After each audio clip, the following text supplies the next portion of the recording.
Akcentējot gaisa spēku un sauszemes vienību sadarbību Ādažu poligonā sākušās militārās mācības Seberstrike. Šogad tajās iesaistīt vairāk karavīru nekā jebkad iepriekš.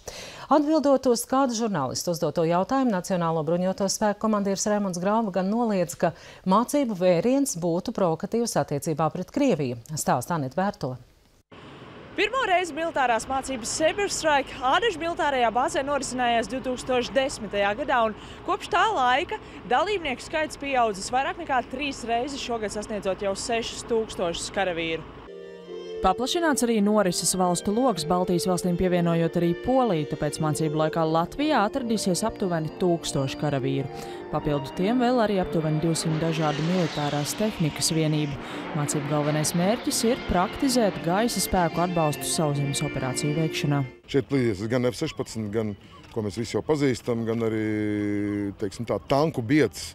Vai patiešām viena no vislabākajām šobrīd pasaules lidmašīnām, kas ir speciāli radīts, lai iznīcinātu tankus, A-10. Mēs zinām, ka pirmais, kas krīzēs var ierasties attiecīgos rajonos, kur šī palīdzība nepieciešama, ir gaisa spēki.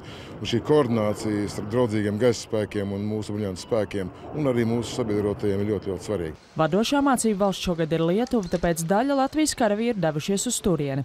Pie mums savukārt ieradušies militārie spēki no Somijas, kas gan nav NATO dalībvalsts, bet ir Latvijas reģionālais partneris. Mācībās tiks izmantotas arī Soma bruņmašīnas. Esam ieradušies aptuveni 70 vīru, lai uzlabotu sadarbību multinacionālā vidē. Bruņmašīnas svars ir 27 tonnas, un tā var raidīt šāviņu aptuveni 8 km tālu. Mācības turpināsies līdz 19. jūnijam, un jāpiebilst, ka tās ieplānotas arī kā atjaunotā Baltijas bataljona certifikācija. No 1. janvāra bataljons tiks iekļauts NATO reaģēšanas spēku dežūrā.